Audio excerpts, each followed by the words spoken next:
Hey. Melissa, what are you doing here? I was shocked to see my 8-year-old grandchild in ragged clothes, rummaging through the trash in the park. But the child said, "That's not me," and ran away. I couldn't be mistaken. I couldn't shake off my concern, so I called my son. It's the kids' sports day today. I'm busy. I could hear children cheering and an announcer in the background. Then who was that child earlier? I couldn't get the image out of my head. And then, the unbelievable truth behind this scene was about to be revealed. I'm Megan Stroll, 58 years old.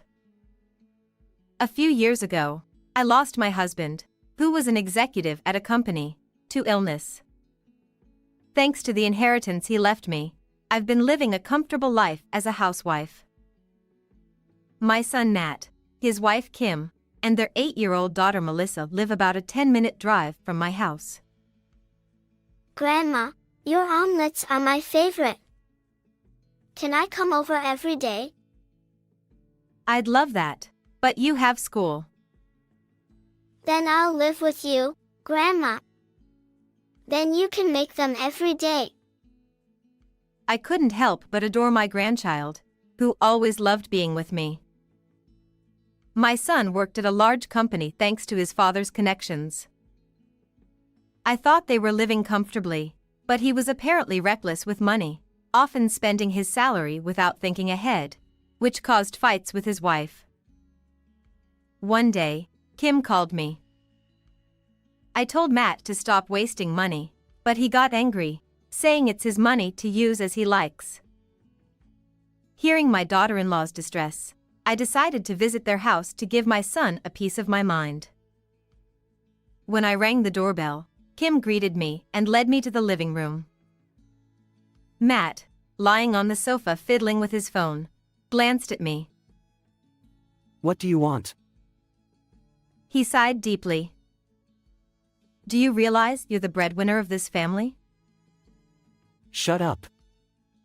I know without you nagging. We ended up having a huge argument.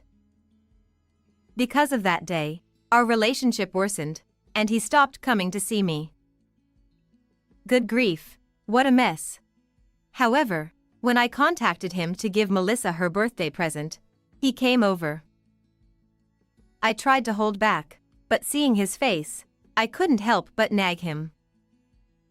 Matt turned away, clearly not wanting to listen. Every time I see you, it's just nag, nag, nag. From now on, just send Melissa's gifts. Don't come over. I was taken aback by his unexpected response. What? Then I won't be able to see Melissa. That's your punishment for making me angry. I'll never bring her over again. Spend your life alone. I was shocked, turning pale at his harsh words. Even seeing my distress, he didn't change his expression and left with Melissa. Seeing my grandchild looking back at me worriedly only made the situation more heartbreaking. For a while, I felt depressed and withdrew into myself. Surely, Matt's feelings will change over time. I kept telling myself that to calm down. I didn't feel like going out, staying cooped up at home, but I decided I couldn't go on like that and resumed my daily walks. About 3 months later, I decided to walk a bit further than usual.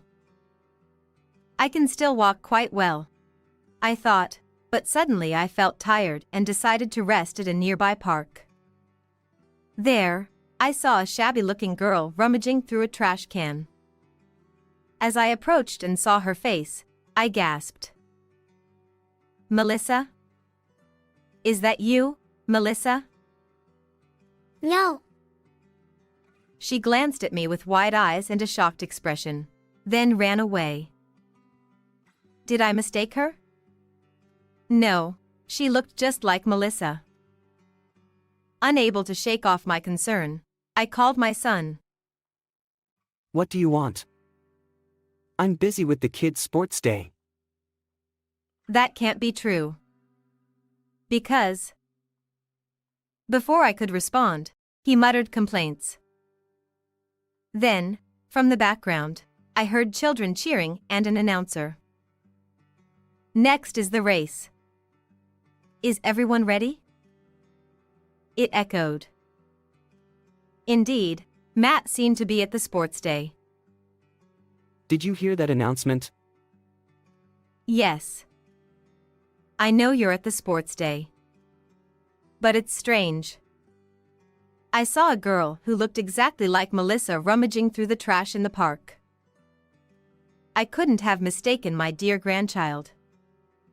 As I insisted, he paused briefly. Ha! What are you talking about? It's definitely someone else. Ridiculous. Don't call me for such nonsense. He quickly returned to his usual tone and abruptly hung up. Could it be a mistake, as he said? I felt a strange sense of unease and couldn't get that scene out of my mind. Feeling uneasy, I continued my walk, naturally heading towards my grandchild's school.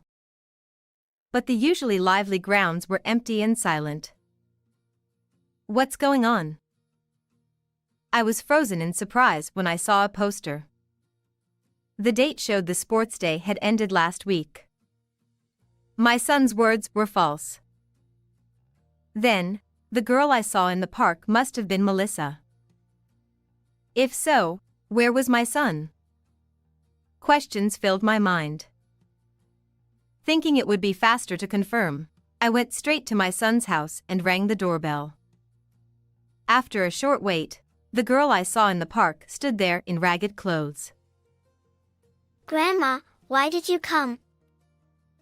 As soon as she saw me, she shrank back, looking like she was about to cry. I hugged her tightly. So it was you in the park, Melissa. But why are you dressed like that? Where are your parents? No matter how many times I asked, she only repeated, It's nothing.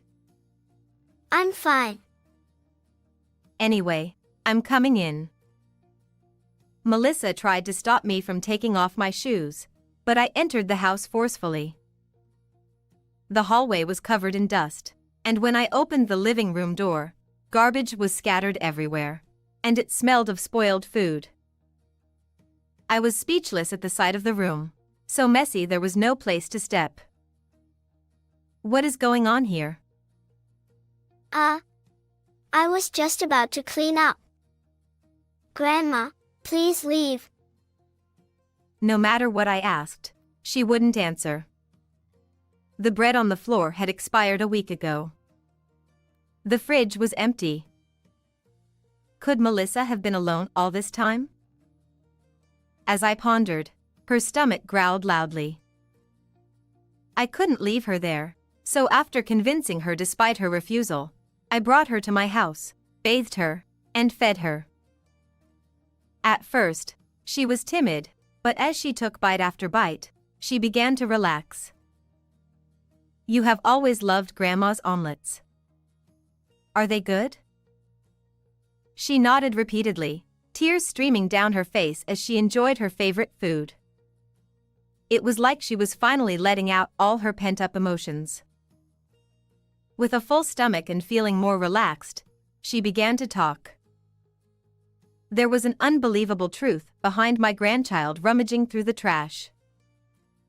Mom had to have surgery and has been in the hospital, so she hasn't been home. I hadn't heard anything from my son or daughter-in-law. They probably didn't tell me because we hadn't been in contact since the argument over her birthday present. What about your dad? As soon as Mom went to the hospital, he said he had a new family and left. He hasn't come back. I was shocked. A new family? The thought of what my son might be doing made me feel even sorrier for her. Why didn't you contact Grandma? You can always rely on me when you're in trouble." At that, her calm expression darkened. Dad said if I told anyone, I'd never see Mom again. So I kept quiet. After some time, she ran out of food and couldn't bear the hunger, so she lived by scavenging from parked trash cans. However, Melissa was attending elementary school, so she must have been eating at least school lunches. "Were you going to school in tattered clothes all the time?" Dad called the school and told them that I didn't want to go, so he said he would send me to some distant relatives for a while. When I listened carefully, she told me that she wanted to go to school to see her friends, but even that wasn't allowed. My son must have kept her from seeing anyone so she wouldn't reveal what was going on. I called Kim's phone to verify the surprising story I heard from my granddaughter. "What? Is that true?" I was also surprised. Kim had been hospitalized for surgery due to a gynecological illness and thought Matt was properly taking care of things during that time. However, recently, even when she called, he found various reasons not to connect her with our granddaughter, which she found odd. "I'm sorry for any trouble I caused." "How is she?" "She's eating well now and has become energetic again, so don't worry." To my daughter-in-law, whose voice trembled with worry, I assured her that I would take full responsibility for our granddaughter, and ended the call. After that, I immediately contacted my son. When I questioned him about everything, he shamelessly justified himself. She's fine, so there's no need to raise your voice. When you called the other day, it was her son's sports day. Do you realize what you're doing? This woman's my mistress for now, but I plan to settle down with her eventually. Besides, I've always wanted a son, so it's perfect. He casually revealed that he was living with the other woman and her child, neglecting his own daughter. I felt my blood boil and wished I could slap him right there. And I told her I'd make sure she paid if she snitched. What's with all your selfish remarks? Leaving her alone and not letting her go to school is not what a parent does. Even as I lectured him, he let it go in one ear and out the other, starting to justify himself even more. I've smoothed things over with the school, and since Kim's in the hospital, all the calls from the school come to me. As long as no one finds out, it's fine. I'm really smart, aren't I? Listening to him laugh about something that could involve the police, I felt a chill and a sense of dread. What are you planning to do about Kim? She's no use since she can't have kids anymore. I've decided to start a new family with my mistress. I felt terribly sorry for my daughter-in-law, who was suffering in the hospital. However, my son, ignoring my persuasion, even said, "Tell her to leave my house as soon as possible." I was utterly disgusted by his selfishness and shook with anger. But I realized continuing the conversation wouldn't solve anything, so I calmed down and ended the call. Later, I took my granddaughter to visit Kim in the hospital. She hugged our granddaughter tightly. "I'm sorry for making you suffer." Tears streamed down her face. If you're well, then I'm fine. I hope you get better soon. I'll work hard so we can live together again. Please take care of her until then. As she bowed deeply, I gently patted her shoulder. "Leave it to me." I smiled. I asked my granddaughter, who said she was thirsty, to get a drink. Then, I apologized for my son's selfishness and told Kim the whole truth. How awful. I'm the one most hurt by not being able to have children. How could he cheat at such a time? Understanding her pain as a woman, my eyes welled up. Hearing the truth, she cried and decided to divorce him. I think it's best for both you and her if you separate from him and raise her. But we need to make him pay first. It's my fault for being powerless. She blamed herself, but I told her it wasn't her fault but my son's. Just then, my granddaughter returned with the drink. For a while, she clung to her mother, looking very happy. I was determined to avoid any more sadness for these two. On the way back from the hospital. That's it. I have a plan to corner him. I devised a strategy to deal with my son. A month later, I called my son. Kim agreed to divorce you. I've moved her belongings out, so come to your old house when convenient. Really? You're amazing, Mom. Thanks. I'll be there soon. He seemed to be contacting someone and responded that he'd come in 2 weeks. With Kim still in the hospital, I facilitated their divorce. When the day he was supposed to come arrived, I waited, and a moving truck stopped in front of the house. From the second-floor window, I saw him and his mistress smiling as they walked up. I told my granddaughter not to come downstairs no matter what and went down. As I waited inside, I heard the sound of keys in the front door. Ha! The key's not working. What's going on? Irritated, he spoke from the other side of the door. I sighed and opened the door forcefully, glaring at him. Mom? What are you doing here? I told you I'd be waiting at your old house. He seemed shocked, eyes wide, not expecting to see me inside. What did you bring in the truck? My new wife's things. What are you talking about? This isn't your house anymore. I changed the locks too. What? You can't do that. This is my house. You're the one who told me to come here. Embarrassed, his mistress nudged him. What's going on? Looking ready to explode, he stepped towards me, and I stood my ground. Remember, this house was under Dad's name? Yeah, so it'll be mine eventually. He insisted it was his right to inherit. You're mistaken. I inherited this house after Dad passed.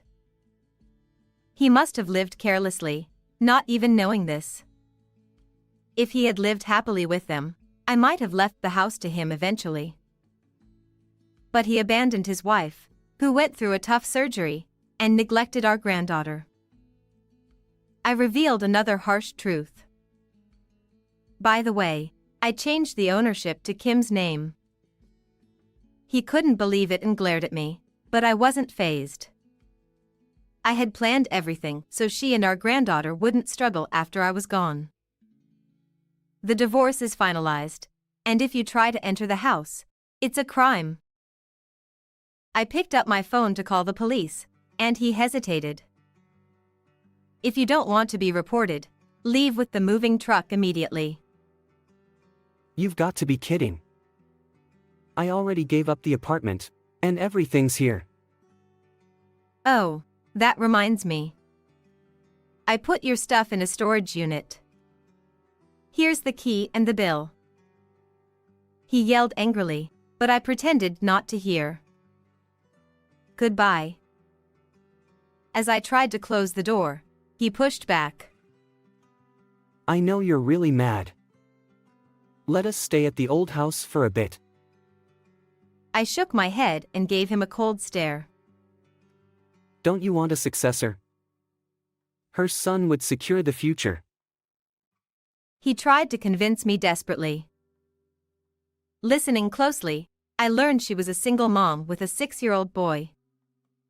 2 months ago, when Kim's illness was discovered, Matt started an affair with her. When I heard about the sports day, I thought he'd been cheating for a long time, But it had only been 2 months. Leaving his wife and child for a woman he barely knew was pathetic. I asked if she knew he had a family, and she nodded. If they're my blood, boy or girl, they're precious. Melissa is my only grandchild. Realizing I wouldn't budge, he glared at me menacingly, unlike my son. I stared back. From today, we're no longer mother and son. I can't accept someone who abandons his sick wife and child. He sneered. Fine. It's a relief not to deal with a nagging old lady. His rotten attitude left me speechless. Your job performance is terrible. Your boss only kept you because of your father. When I told him about this, he reconsidered your position. He often had poor attendance and behavior, likely leading to his dismissal. No way. I'll lose my job and salary. How will I live? He finally realized the gravity of his situation. Mom, I'm sorry. I'll change my ways. Don't abandon me. What if your son suffers? His words fueled my anger. How dare you? Who left Melissa alone without food? Enough nonsense. Seeing my fury, he fell silent. No inheritance for you. And you'll pay $30,000 for the affair and $70,000 for Melissa's support in one lump sum. I'll have nothing left. How will I survive? He turned pale and trembled. I turned to the silent woman beside him. I'm charging you $100,000 for knowing he was married. She protested. This wasn't the deal. He promised me a luxurious life. She lashed out at him, but he was stunned and broken. Don't just sit there. The movers are waiting. Ah! It's too early to scream. Leaving Melissa alone is a crime. Be prepared. I handed him the storage info and slammed the door. I watched from the window as the truck drove away, saying a final farewell in my heart. I then patted Melissa's head and called Kim. I dealt with him. Now you just need to get better. Her doctor had just given her the all clear to go home. Melissa could now fully enjoy being with her mom. Matt ended up in a gray, gloomy place for abandoning Melissa. After being released, he paid a large sum and was left penniless. The mistress, after being charged, left him. Jobless and alone, he eventually disappeared. Rumors said he was seen scavenging in a park. I worried, but he brought it on himself. Kim was soon discharged and lived with Melissa. Melissa happily went to school every day, and I enjoyed time with my grandchildren. Grandma, your omelets are so delicious. I want them every day. Her smile is my greatest joy. How did you like this story? Please subscribe to the channel. See you in the next video.